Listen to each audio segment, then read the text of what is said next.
Проектот Бар Сервис, поддржан од Европската Унија, има за цел да ги зајакне индустриските односи во услужниот сектор во 9 земји.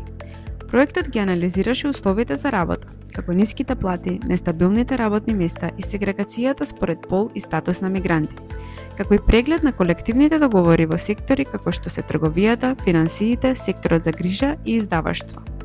Бар Сервис исто така ја истражи улогата на социјалните партнери, бариерите за синдикализирање и стратегиите за справување со непријавената работа.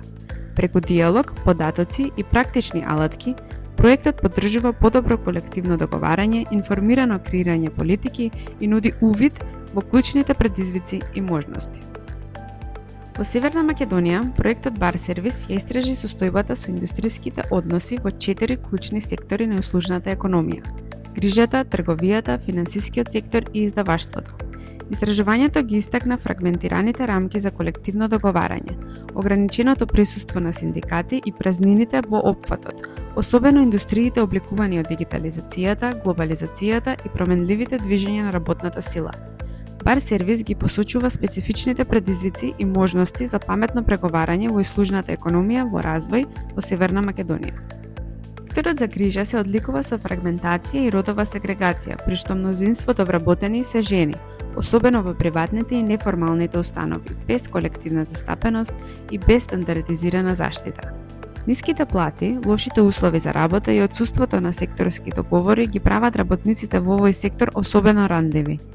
Итно се потребни јасни рамки за паметно преговарање со цел надминување на нееднаквостите во платите, пристапот до обука и обезбедување фер услови за работа низ целиот услужен сектор.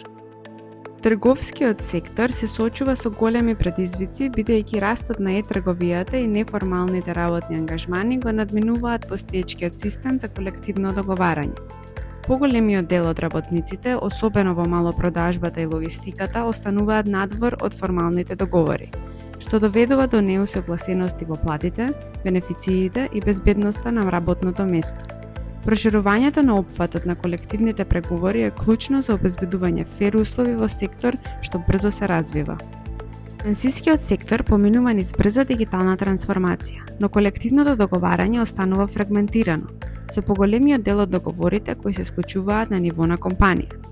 Прашања како развој на дигитални вештини, флексибилни работни ангажмани и еднаква плата често се занемаруваат, оставајќи ги работниците неподготвени за еднината.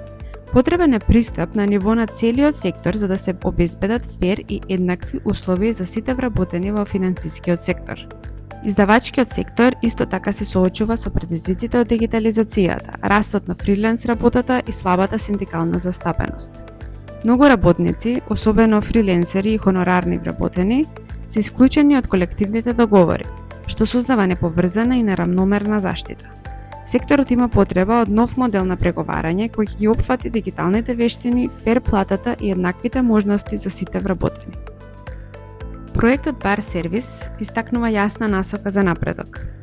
Преку поттикнување на диалог помеѓу работодавачите, синдикатите и креаторите на политики и преку развивање на паметни рамки за колективно договарање, што ќе одговорат на реалностите на современото работење, Северна Македонија може да изгради поинклузивна, поправедна и поотпорна услужна економија. Зајакнувањето на колективното договарање не е само потреба, тоа е клучна инвестиција во еднината на земјата.